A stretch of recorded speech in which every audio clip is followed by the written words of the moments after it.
So ఇది మళ్ళీ చెప్పండి. ఓం అగ్నిమీళే పురోహితం యజ్ఞస్య దేవమృత్విజం. ఓం అగ్నిమేళే పురోహితం యజ్ఞస్య దేవామృత్విజం. ఇక్కడ ఏమన్నారు? పురోహితై. పురోహితై ఉమ్, తై అనాలజీ. అంతే కదా.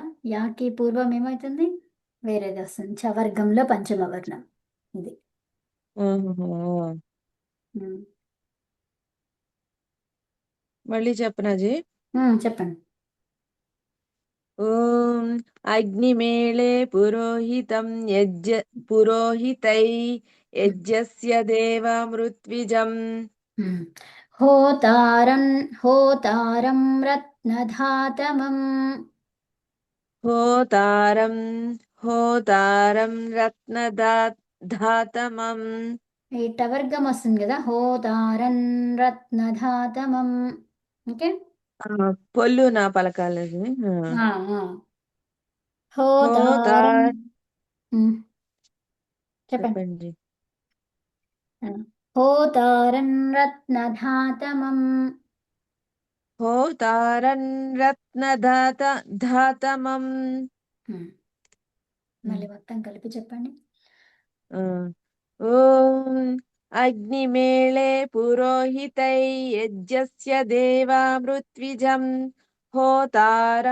హోతారన్ రత్నధాతమం. ఉమ్, ఓకేనా. ఆ, ఇంకెవరైనా చెప్తారండి?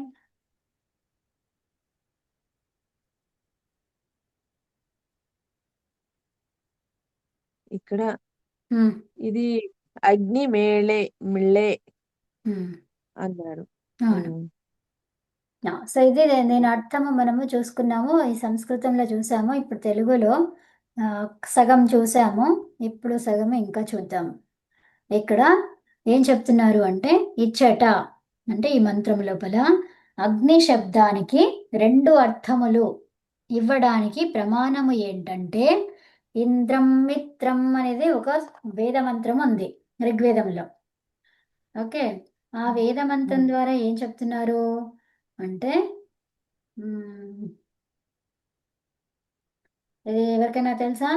ఓం ఇంద్రం మిత్రం వరుణం అగ్నిం ఆ అగ్నిం ఆహురథో దివ్యః తర్వాత సుపర్ణో గరుత్మాన్ ఏకం సద్విప్రా బహుధా వదంతి యం మాతరిష్వానమాహుః. అర్థమైందా? అగ్నిం యం మాతరిష్వానమాహుః అని చెప్పేసి ఇది వేద మంత్రం ఒకటి ఇక్కడ మీకు చూపిస్తాను.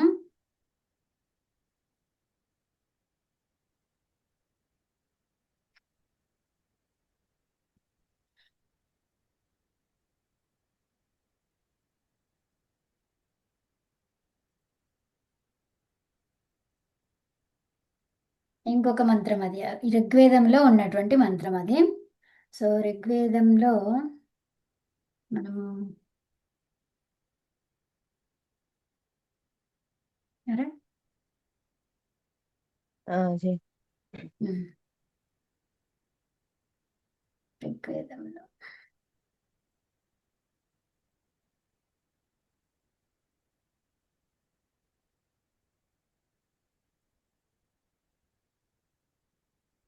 ఒకటవ మండలములో 164వ సూక్తము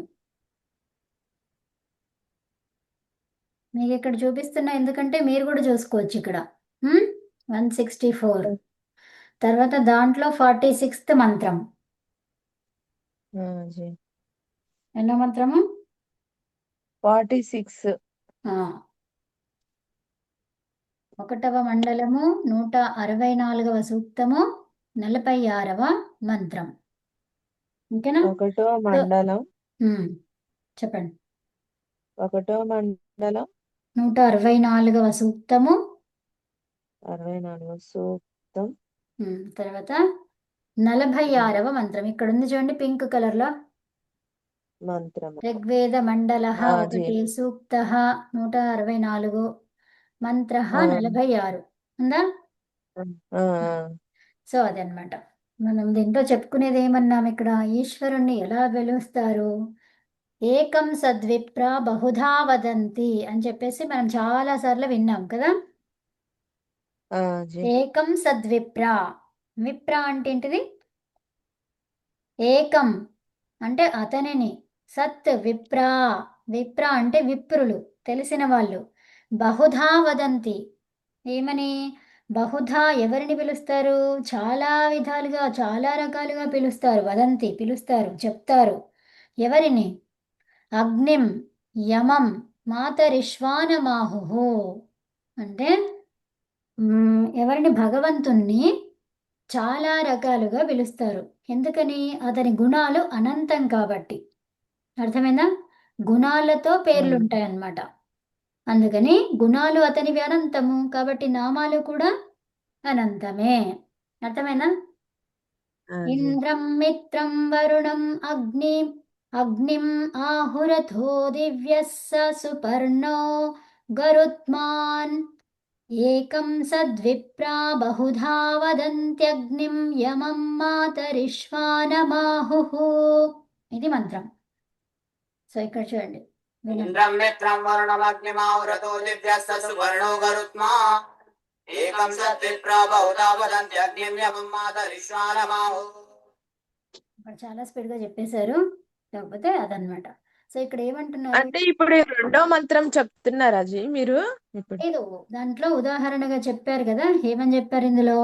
అదే మంత్రంలో మరి అగ్ని అని, ఆ అగ్ని అనే శబ్దానికి రెండు అర్థాలని చెప్పుకున్నాం కదా, మరి దానికి ప్రమాణం ఏంటి అంటే ఈ మంత్రం చెప్తున్నాం ప్రమాణం.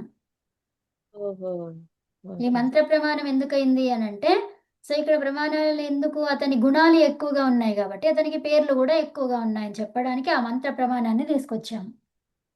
ఉం? జీ. ఈ మంత్రం ఎక్కడుంది? ఋగ్వేదంలో 1వ మండలములో. ఉమ్, ఋగ్వేదంలో ఉం. 1వ మండలం 160వ సూక్తము 64, 46వ మంత్రం. ఆ, 64వ సూక్తం. అవునా? ఆ. సో అది తర్వాత నూట ఇక్కడ అరవై 160 సూక్తం అన్నారు. 64, 164, ఆ, ఓకే జీ. 160 కాదు, 164. ఓకేనా? ఋగ్వేదం. ఋగ్వేదంలో. ఉమ్, ఓకేనా? జీ.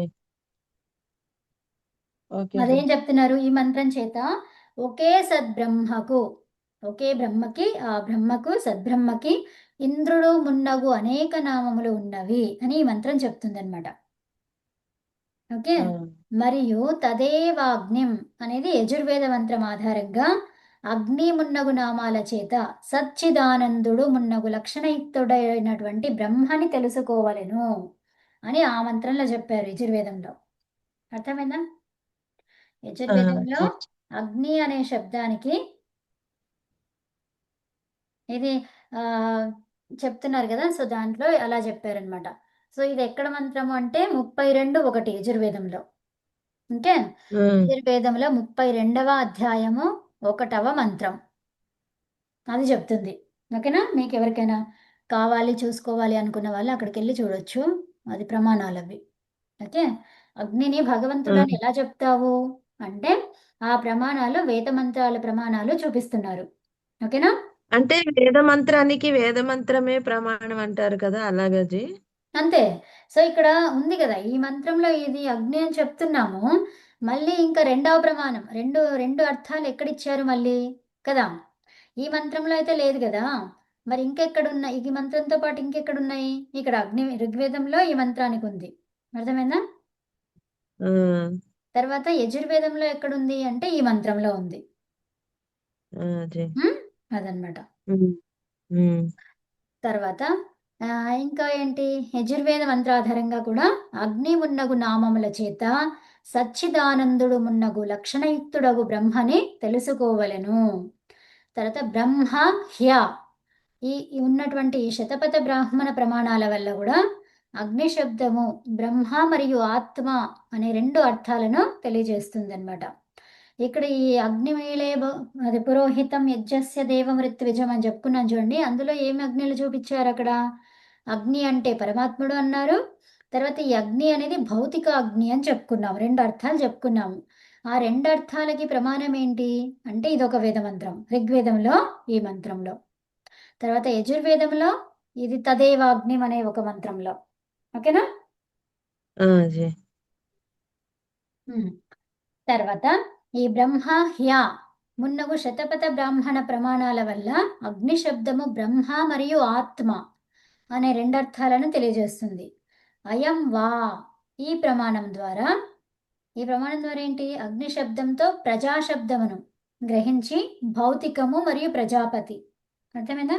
ఇక్కడ ప్రజా అనేది వచ్చింది. ఇక్కడ మనం ప్రజాశబ్దమును గ్రహించి, ప్రజ అంటే ఎవరు? మనమే కదా ప్రజలు.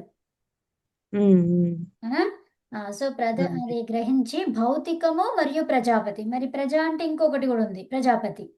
అందరికి ప్రజలకు అధిపతి ఎవరు? పరమాత్మ. సో అట్లాగా ఈ 2 అర్థాలను గ్రహించడం జరుగుతుంది. అగ్నిహి ఈ ప్రమాణముచే సత్యాచరణ నియమముల పాలనము ఉనర్చడమే వ్రతము అనబడుతుంది. వ్రతం అంటే ఏంటి? సత్యాచరణ చేయడమే, నియమాలను పాలించడమే వ్రతము. ఓకే, ఈ అగ్ని అనే శబ్దం చేత ఏమైంది? సత్యాచరణ నియమముల పాలననే వ్రతము అని చెప్పబడింది. ఈ వ్రత నాయకుడు ఎవరు?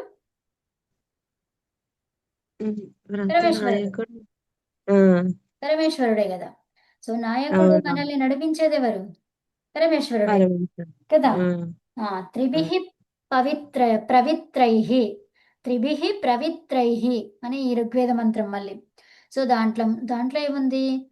ఆ జ్ఞానవంతుడు, సర్వజ్ఞుడు, ప్రకాశపరచువాడు అని చెప్పేసి విశేషణాలతో ఉంది అగ్ని శబ్దం. అర్థమైనా? మరి అగ్ని ఏంటిది? అది జ్ఞానంతో కూడుకున్నది. అవునా? జ్ఞానం ఎలా అయ్యింది అది అగ్ని అనేది? చెప్పండి. అప్పుడు పరమాత్మ. అగ్నిహి అంటే జ్ఞానము అంటున్నాము ఇక్కడ.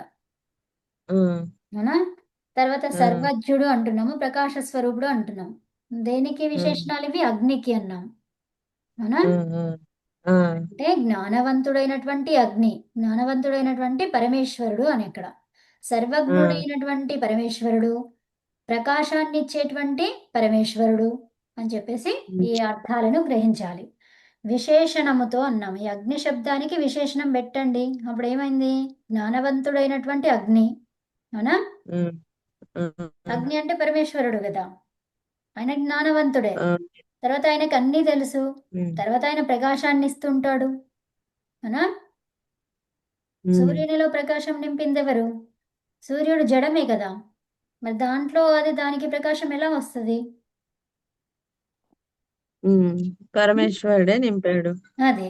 సో మనం ఉన్నాము. ఈ శరీరం ఏంటిది? జడమా చేతనమా? జడమే. మరి ఆ జడమ లోపల ఈ ఆత్మను ఎవరు పెట్టారు? పరమేశ్వరుడు. పెట్టిన తర్వాత దానికి కనెక్షన్ ఎలా ఇచ్చాడు? ఆ రెండిటికి కనెక్ట్ అవ్వాలి అనేది పరమేశ్వరుడు కదా. సో ఇప్పుడు ఒకదానికొకటి కనెక్ట్ కాకపోతే ఇక్కడ ఇది మాటలు అవన్నీ వచ్చేవా? దానికి చలనము అదంతా జరిగేదా? లేదు. స్విచ్ ఉంది, పవర్ ఉంది. రెండిటి కనెక్షనే లేకపోతే అది పవర్ ఎలా అవుతుంది? స్విచ్ ఒక దగ్గర ఉంది, నేను పెట్టడం ఒక దగ్గర పెట్టాను. సో కరెంట్ పాస్ అవుతుందా? రాదు కదా, పనిచేయదు. సో ప్లగ్ తర్వాత స్విచ్ రెండు ఒక చోట ఉండాలి కదా. స్విచ్ కి ప్లగ్ కి రిలేషన్. అవునా? స్విచ్ చేశాను కానీ ప్లగ్ పెట్టలేదు, ఛార్జ్ అవుతుందా? కాదు. సార్ ఛార్జ్ చేస్తున్నా కానీ వేరే రంధ్రంలో పెడుతున్నా, వస్తుందా? రాదు. అదే స్విచ్, ఇది స్విచ్చే కదా. ఏ స్విచ్ చేస్తే ఏముంది? రావాలి కదా. అంటే అక్కడ కరెంట్ లేదు కదా, పవర్ లేదు. అదే అంటే దాని స్విచ్ వేరు, దీని స్విచ్ వేరు. అంటే ఎక్కడ దేనికి ఉన్నా కూడా సో అది ఎలా తెలుస్తుంది మనకు? మనం తయారు చేసినాం కాబట్టి మనకి తెలుసు ఎక్కడ ఉందనేది. అవునా?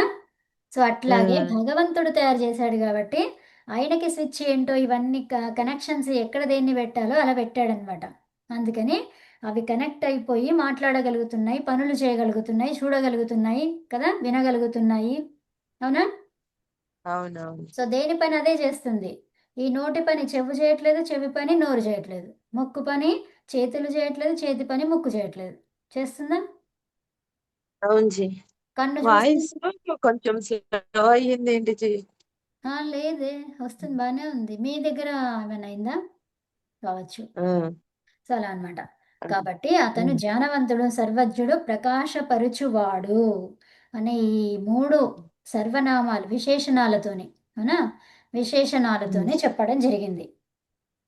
ఉమ్, తర్వాత నిరుక్తకారుడగు యాస్కముని వర్యులు.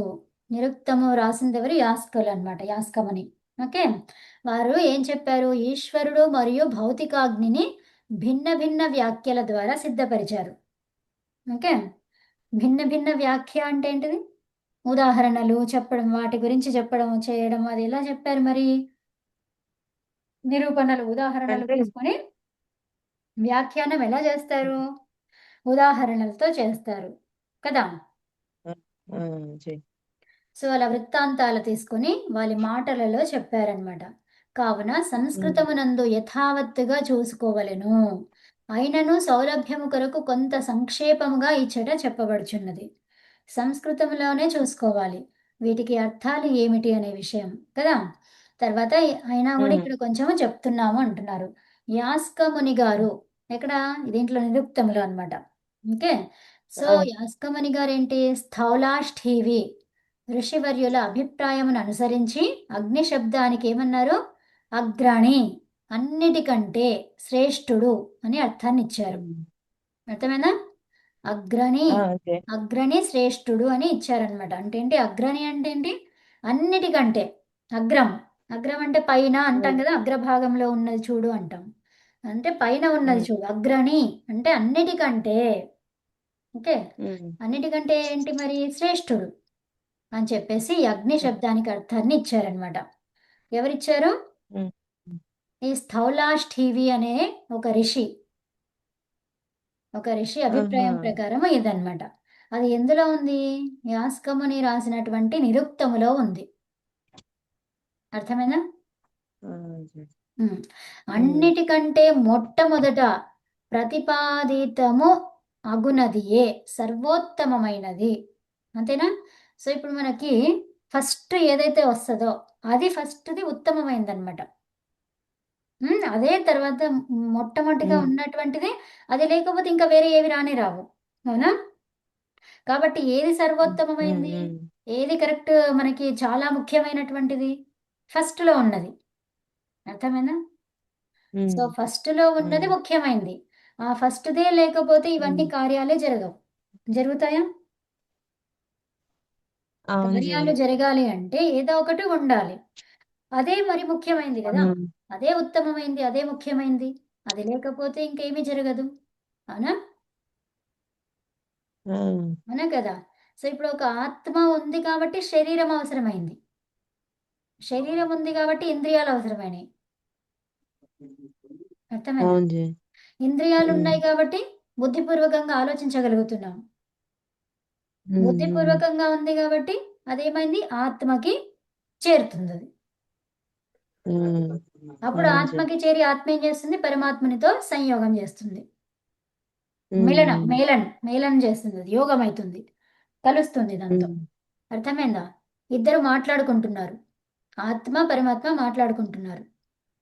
ఉమ్, అర్థమైందా? అదంతా గావాలంటే ఏం గావాలి? మూలమేంటి మరి? ఆత్మనే. మళ్ళీ ఎక్కడికెళ్ళాం మనము? ఆత్మ దగ్గరికే వెళ్ళినాం. ఇదంతా అవును జీ. ఇదంతా కావాల్సొచ్చిందెందుకు? సాక్షాత్కరించుకోవడానికి. ఓకే. ఉమ్, ఆత్మను ఉమ్, పరమాత్మ చూస్తున్నాడు. పరమాత్మను ఆత్మ చూస్తుంది. అక్కడ సాక్షాత్కారం లేదక్కడ. ఎప్పుడు సాక్షాత్కారమైంది? ఈ జీవిత ఈ శరీరంలోకి వచ్చిన తర్వాత సాక్షాత్కారం అయింది. అర్థమైందా? ఉమ్, హ్మ్. అవును జీ. అది డైరెక్ట్‌గా అక్కడే ఉంది. వాళ్ళిద్దరు అక్కడే ఉన్నారు. అయినా గూడా వారికి ఒకరికొకరు తెలియదు. అంటే పరమాత్మకి తెలుసు ఆత్మ, కానీ హ్మ్. ఆత్మ తెలుసుకోలేదు అంతే. పరమాత్మని. అంతే. పరమాత్మకే తెలుసు. కానీ ఉమ్, ఈ ఆత్మకి తెలియలేదు గదా. ఉమ్, అదే. అందుకని ఉమ్, పరమాత్మ ఏం చేశాడు? ఈ ఆత్మానికి శరీరాన్నిచ్చి నువ్వు ఫీల్‌గా తెలుసుకో అన్నాడన్నమాట.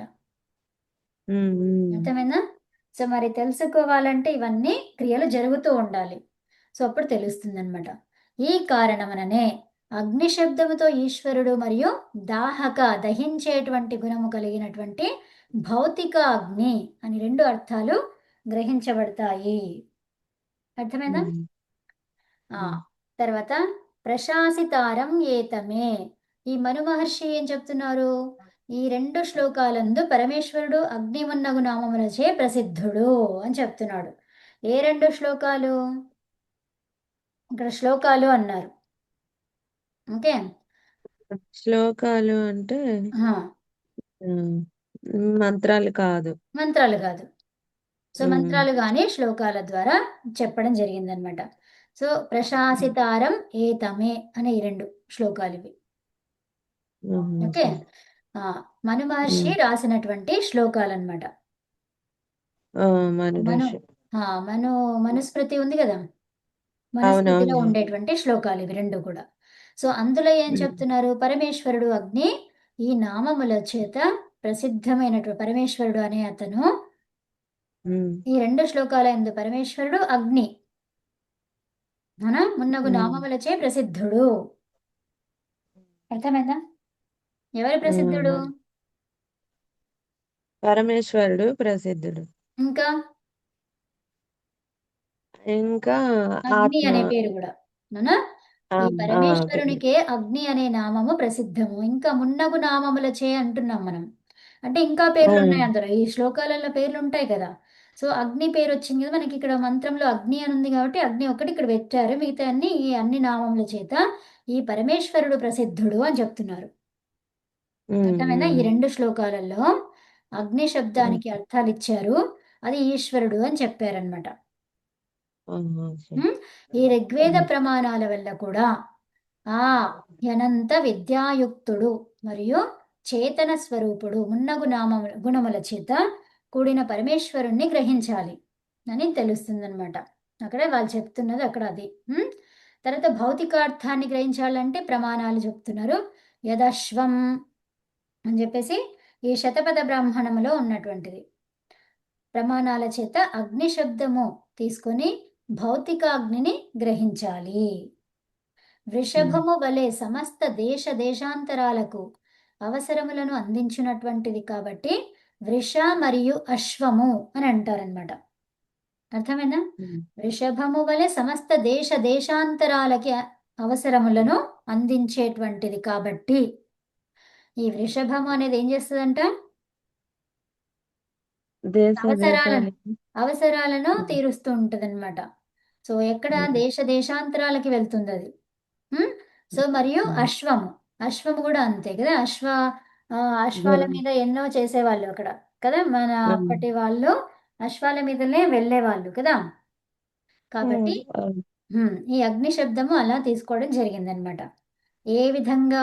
ఏలన కళల ద్వారా అశ్వము. ఏ విధంగా అంటే కళలు ఏంటివి? చాలా రకాల 64 కళలు ఉన్నాయంటారు కదా. ఉమ్, ఏమంటారు? ఉమ్. చతుషష్ఠి 64. కళలు. చతుషష్ఠి ఉమ్, కళలు. ఓకే. చతుషష్ఠి అంటే 64. లేదా ఆహా. శిల్ప విద్యలను ఎరిగేటువంటి విద్వాంసులను విమానాల ద్వారా అతివేగంగా దూరం చేయడానికి దూరదేశాలకి చేరుస్తాయి. తూర్ని ఈ ప్రమాణం చేత కూడా భౌతిక అగ్నిని గ్రహించబడుతుంది. ఓకే. తూర్ని అనేది ఇంకోటి ఉంది ప్రమాణం మనకు. ఓకే. ఆహా. సో ఉమ్, తూర్ని అంటే ఏంటి చూద్దాం ఒకసారి. ఉమ్. శతపథ బ్రాహ్మణాలు అంటే ఏంటిది? అది ఒక బ్రాహ్మణాలు వీటికే సంబంధించినవి, వేదాలకే సంబంధించినవి కాబట్టి ఉమ్. వేదానికి అనుకూలంగా ఉన్నవి వేద సంబంధాలు కదా, అవే ఆచరణీయం. అంటే మను ఋషి రాసినట్టుగా అలాగా తూర్ని రాశారు అంటే మైండ్. మైండ్.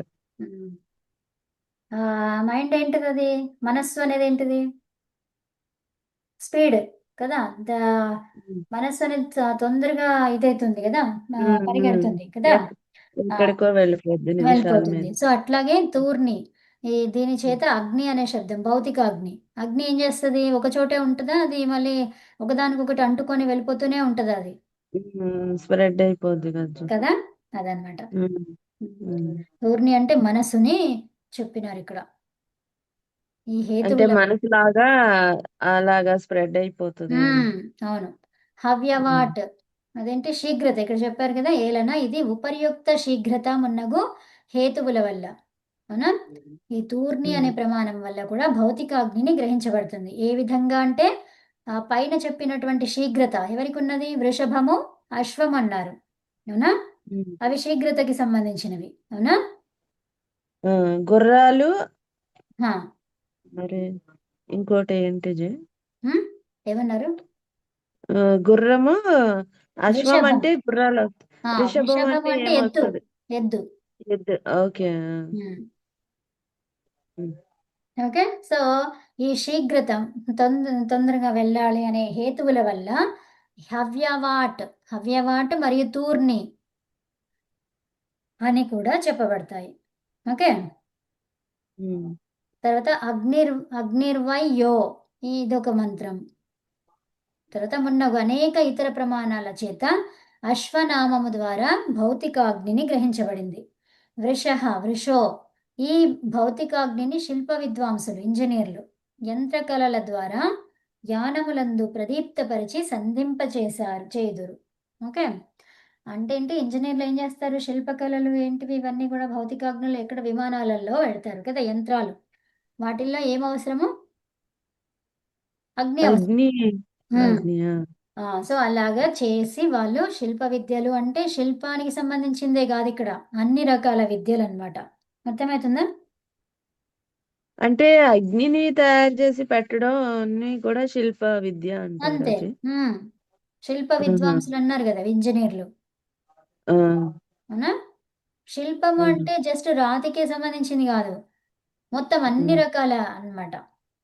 ఆ, ఓకే. ఏ కళ చేస్తే అది. హ్మ్. సో శిల్ప విద్వాంసులు అంటే ఇంజనీర్లు. తర్వాత ఉమ్, యంత్రకళల ద్వారా జ్ఞానములందు ప్రదీప్తపరిచి ఎవరిని ప్రదీప్తపరిచి? భౌతికాగ్నిని. అవునా? ఉమ్, సో దాంట్లో పెట్టేసి సంధింప చేయుదురు అంటే ఏంటి? అది వెలిగేలాగా అది వర్క్ అయ్యేలాగా చేస్తారు కదా. సో విమానం ఆ, పైకి వెళ్ళాలి అంటే ఏం కావాలి? అగ్ని కావాలి. అగ్ని కావాలి. ఇక్కడ ఉమ్, వాహనాలు నడవాలి అంటే ఏం కావాలి? అగ్ని కావాలి. అగ్ని కావాలి. కానీ రూపంలో వేరు వేరుగా ఉన్నాయి అగ్నులు. అవునా? ఆ, ఒకటేమో మనం ఆకాశంలో ఉన్న అగ్నిని ఏమన్నాము? అదే మంత్రాలలో అగ్ని. చెప్పుకున్నాం కదా. హ్మ్. ఆ, ఏం చెప్పుకున్నాం ఆకాశంలో ఉండే అగ్ని? సూర్యుడు. సూర్యుడు. ఉమ్, ఆకాశంలో సూర్యుడు కాదు. ఇదేమన్నాం అక్కడ ఉమ్. లైట్నింగ్. ఆ, అంటే ద్యులోకం. ఇది ఆ పరమేశ్వరుడు, పరమాత్మ. ద్యులోకములో ఉండే అగ్ని ఎవరు? సూర్యుడు. ఆ, ఓకే. పైన ఉమ్. పైన ఉండేది సూర్యుడు. తర్వాత ఆకాశములో ఉండే అగ్ని thunder storms. Akash. Thunder lightning. ఆహా. ఆ, తర్వాత ఆ. భూమి పైన ఉండే అగ్ని భౌతిక అగ్ని. అగ్ని మనం చూస్తున్నటువంటి అగ్ని. ఉమ్, ఆ ఉమ్, అగ్నులలో మళ్ళీ ఇంధనాలతో నడిచేది ఒకటి కదా. సో అలాంటివన్నమాట. ఉమ్, ఆ, అవన్నీ అగ్నులు. హ్మ్. సో ఈ అగ్నుల గురించి మనము వేద మంత్రాలలో ఇంతకుముందు పూర్వం చెప్పుకున్నాం కదా. అవునవును. ఆ! సో అది. తర్వాత అప్పుడు దేవ వాహనః అంటే ఆ దేవ వాహనః అంటే ఏంటిది? ఆ యానములందు కూర్చున్నటువంటి విద్వాంసులను దేశ దేశాంతరాలకి ఎద్దులు మరియు అశ్వముల వలె శీఘ్రముగా చేర్చును. ఆ ఎద్దులు ఎంత స్పీడ్‌గా వెళ్తాయో, అశ్వములు ఎంత స్పీడ్‌గా వెళ్తాయో, ఆ విధంగానే విద్వాంసులు ఏవైతే వాహనాలు చేస్తున్నారో అవి కూడా అంతే శీఘ్రంగా చేరుస్తాయి. కాబట్టి ఓ మానవులారా మీరు హవిస్సులు అంటే ఏంటి? వేగంగా అన్నమాట. వేగము మున్నగు గుణములు కలిగినటువంటి అశ్వరూప అగ్ని గుణములను ఈళతే వెతకండి అని ప్రమాణము వల్లను భౌతిక అగ్ని గ్రహణము కూడా కలదు. అంటే ఈ ప్రమాణాల వల్ల ఈ భౌతిక అగ్ని అనేది మనకి తెలుస్తుంది, గ్రహించబడుతుంది. హ్మ్? ఆ, ఏ ప్రమాణాలు? వాహనాల వల్ల కదా. ఆ, అవన్నీ ఎలా అవునవును. వెళ్తున్నాయి? అశ్వము తర్వాత వృషభం లాగా వెళ్తున్నాయి అవి స్పీడ్‌గా. ఆ, అవునా? అప్పట్లో అవునవును. ఉన్నవి జంతువులే కదా! స్పీడ్‌గా ఉండేవేవి జంతువులనే చూసుకుంటున్నారు. ఆ జంతువులలో అవును. వాడే జంతువులేవి? ఇవి. ఇవే. ఆ! నిజమేనా? సో, ఎద్దులనెందుకు హ్మ్. వాడతారు? ఎడ్ల బండిని తోలడానికి.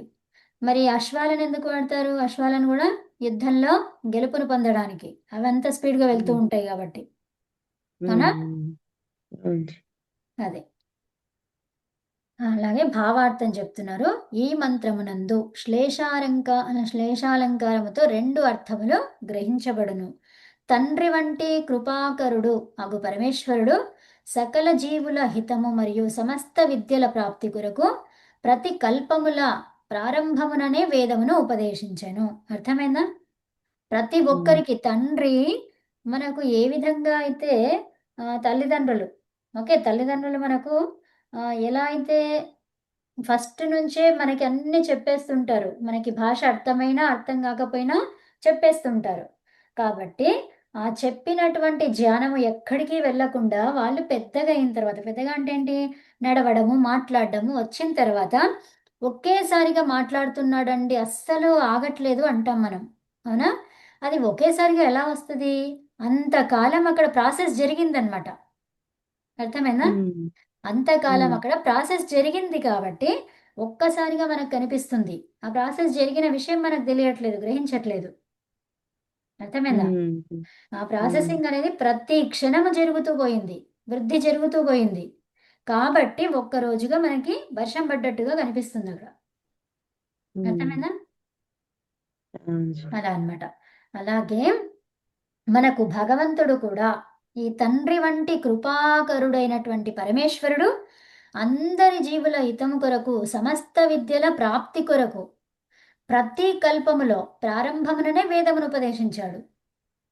మరి కల్పమంది హ్మ్. ఏంటంటున్నాము? యుగము స్టార్ట్ అయింది. అవును. మరి యుగం ఎట్లా స్టార్ట్ అయింది? మనతోనే స్టార్ట్ అయింది. జంతువులు, క్రిమికీటకాలు, మనుషులు అందరూ వచ్చినప్పుడే కల్పం స్టార్ట్ అయింది. అర్థమైందా? అది స్టార్ట్ ఆ! అయినప్పుడే వేదం ఉపదేశించాడంటే ఎవరికి ఉపదేశించాడు? అందరికీ.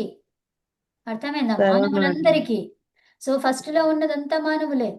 తర్వాత మానవులకు జీవులు గూడా అవసరం కావాల్సొచ్చింది. అప్పుడేమైంది మరి అవ్వేమైనాయి? కదా! సో, ఇప్పుడు భగవంతుడు ఒకరిని మనిషిగా, ఇంకొకరిని జంతువుగా జేస్తే ఆయన పక్షపాతి అయితాడు. అవునా? అవును. హ్మ్. మరి పక్షపాతం ఉందా ఆయన లోపల? లేదు గదా! మరి లేదంటున్నాం మనం. పక్షపాతి కాదు అంటున్నాం మనం. సో, మరి ఎలా కనిపిస్తుందిక్కడ? కొన్ని జంతువులు ఆదిలోనే మనకి జంతువులు అవసరము. ఎందుకు అంటే వాటి ద్వారా పాలు గావాలి, ఆవు గావాలి. ఆవు ఉండాలి. హ్మ్. ఆవు ఉంది హ్మ్. గాబట్టి యజ్ఞకర్మలు జరుగుతున్నాయి. అంటే ఫస్ట్ ఆవు పుట్టింది. హ్మ్. అర్థమైందా? అవునవును. ఆవు పుట్టింది, మనిషి పుట్టాడు. ఇద్దరూ ఉన్నారు. సో, మరిప్పుడు హ్మ్. ఆవు ఆవుగా ఎందుకుంది? మనిషి మనిషిలాగా ఎందుకున్నాడు? మరొకటి పశువు ఒకటి అవునే మరి. ఆ! మరి డౌటొస్తది. ఎందుకంటే కదా! ఆ! జంతువుల్ని పుట్టిచ్చాడు దేవుడు. మరి హ్మ్. కర్మలను బట్టి కదా అని హ్మ్. అనిపిస్తది. హ్మ్. అయితే ఈ మొదలు పుట్టించినప్పుడు ఏమైపోయింది అంటే, అవి సాధు జంతువులుగానే ఉన్నాయి. హ్మ్. సరే సాధు జంతువులు అనుకున్నాం. మరి క్రిమికీటకాలున్నాయి గదా! ఒకదానినొకటి తింటూ ఉంటాయి. ఇప్పుడు వాటర్ ఉన్న చోటల్లా ఏవో ఒక క్రిమికీటకాలైతే తయారైతాయి. అర్థమైందా? ఈ డ్రై ప్లేస్ హ్మ్. ఉన్నప్పుడు వాటికి సంబంధించిన క్రిమికీటకాలు తయారైతాయి. ఓకే. హ్మ్. సో, 2 ప్లేసులలో 2 అవి ఉంటాయి. అవి కావాలి.